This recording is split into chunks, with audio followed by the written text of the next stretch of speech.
আসসালামু আলাইকুম। বিশ্ববিদ্যালয়গুলোতে একের পর এক মারামারিতে কার সবচেয়ে বেশি ক্ষতি হবে? বিশ্ববিদ্যালয়গুলোতে একের পর এক যে মারামারি লেগে আছে, সেটা নিয়ে ইতিমধ্যে বিভিন্ন পত্র-পত্রিকায় এমনকি দেশি-বিদেশি মিডিয়ায় নিউজ হয়েছে। আজকে ঢাকা বিশ্ববিদ্যালয়ে যে মারামারি হয়েছে, যে ঘটনা ঘটেছে, সেই ঘটনাগুলো দেশি-বিদেশি সংবাদ মাধ্যমে দেখানোর পাশাপাশি দেশি-বিদেশি দূতাবাসগুলো নিঃসন্দেহে অবগত হয়েছে। এই হানাহানির পরে কার সবচেয়ে বেশি ক্ষতি হয়েছে জানেন? বাংলাদেশ থেকে যারা বিদেশে পড়তে যেতে ইচ্ছুক তাদের।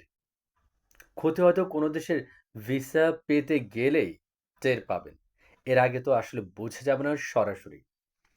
বলা বাহুল্য ২০২০ সালেও জার্মানিতে পড়াশোনা করতে ইচ্ছুক বাংলাদেশের শিক্ষার্থীরা ভিসার অ্যাপয়েন্টমেন্ট পেতে সময় লাগত ৯ থেকে ১২ মাস। অথচ এখন জার্মানি এম্বাসি বলছে তারা নির্দিষ্ট কোনো সময় বলতে পারবে না। অর্থাৎ কেউ আবার বলছে ২৪ থেকে ২৭ মাসও জার্মান ভিসার জন্য অ্যাপয়েন্টমেন্ট পাচ্ছে না। অথচ এদিকে আইএলটিএস ও অন্যান্য ইংরেজি প্রফিসিয়েন্সি টেস্ট সার্টিফিকেটের মেয়াদও চলে যাচ্ছে। বাংলাদেশিরা কেন অ্যাপয়েন্টমেন্ট পেতে লেট হচ্ছে বা অ্যাপয়েন্টমেন্ট পাচ্ছে না সেটি বুঝতে পারবেন একটা উদাহরণ দিলেই। ভারতীয়দের জার্মান ভিসার অ্যাপয়েন্টমেন্ট পেতে সময় কেমন লাগে? তাদের বিভিন্ন রাজ্যে বিভিন্ন সময়। চেন্নাইতে লাগে মাত্র ২ দিন, নয়াদিল্লিতে ১০ সপ্তাহ, কলকাতায় ১ সপ্তাহ, মুম্বাইতে সবেমাত্র ১০ ঘন্টায় তারা জার্মানির অ্যাম্বাসির অ্যাপয়েন্টমেন্ট পেয়ে যাচ্ছে। এদিকে আগস্টের পর বাংলাদেশিদের জন্য ভারত ভিসা বন্ধ করে রেখেছে। এর ফলে বাংলাদেশিরা ইউরোপের ভিসা পেতে এই যে সময় লাগছে বা পাচ্ছে না, এর জন্য দায়ী প্রধানত বাংলাদেশের ক্রাইম রেট বৃদ্ধি। ২০২৫-এর জানুয়ারিতেই ২৯৪টি মার্ডার কেস রেজিস্ট্রেশন হয়েছে, যেটা বিগত ৫ বছরের চেয়ে বেশি। ডাকাতির কেস ২০২৩ সালে ছিল মাত্র ২৭টি, ২০২৫-এ জানুয়ারিতে হয়েছে ৭১টি। ছিনতাই ২০২৩ সালে হয়েছিল ১৬০টি, আর ২০২৫ সালের মাত্র এই ২ মাসে হয়েছে ১৭১টি। তার উপর দেশের থানা, পুলিশ ফাঁড়িগুলো পুরোদমে কাজ করছে না। ৪৫০টি থানা পুড়িয়ে দেওয়া হয়েছিল। দেশের শীর্ষ সন্ত্রাসীদেরকে সম্প্রতি ছেড়ে দেওয়া হয়েছে। এমনকি কেউ জেল থেকে পালিয়েছে। তার মানে অপরাধের সংখ্যাটি আরো অধিক। যাই হোক, বাংলাদেশের সাম্প্রতিক সময়ে ঘটে যাওয়া বা যেসব ঘটনা ঘটছে, এগুলোর প্রত্যেকটা দেশের দূতাবাস এবং কর্মকর্তারা নজরবন্দি রাখছে। বলে রাখা ভালো যে ২০২৪ সালের সরকার, শেখ হাসিনার সরকার চলে যাওয়ার পর কারা কিভাবে, কত টাকা খেয়ে কিভাবে আন্দোলন করেছে, এটা এখন ওপেন সিক্রেট হয়ে গিয়েছে। আমরা যেমন জানি, ঠিক এই বিষয়টি বিদেশিরাও জানেন।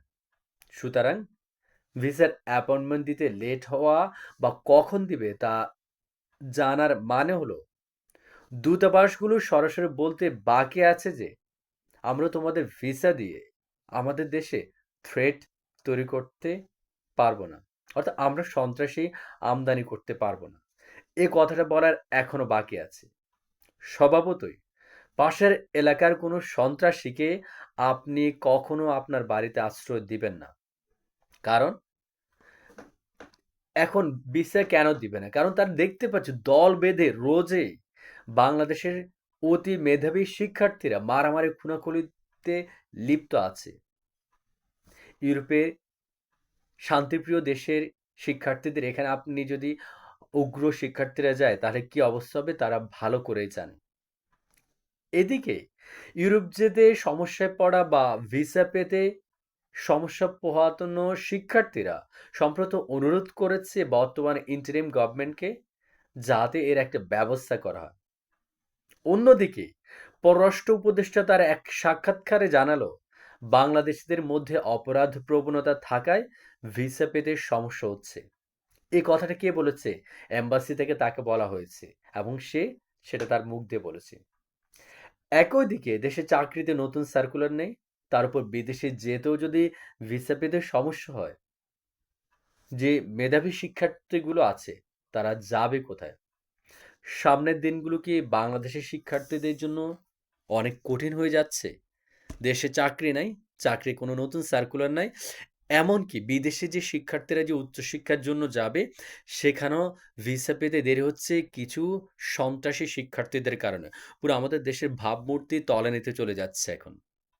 সো এখন এদেরকে এই মবের শিক্ষার্থীগুলোকে নিয়ন্ত্রণ করতে হবে। না হলে ভবিষ্যতে যে মেধাবী শিক্ষার্থীগুলো বিদেশে উচ্চশিক্ষায় গ্রহণ করতে ইচ্ছুক, তাদের জন্য অনেক বেশি দুঃখের বিষয় হতে পারে, অনেক কষ্টের বিষয় হতে পারে। সো এখনই এই মবটাকে নিয়ন্ত্রণ করতে হবে। সো বাংলাদেশের সকল শিক্ষার্থীগুলো প্রকৃত শিক্ষার্থী হোক, প্রকৃত মেধার চর্চা করুক, প্রকৃত পড়াশোনাটা করুক। এই প্রত্যাশায় আজকের মতো বিদায় নিচ্ছি। আপনারা সকলে ভালো থাকুন, সুস্থ থাকুন। আল্লাহ হাফিজ। আসসালামু আলাইকুম।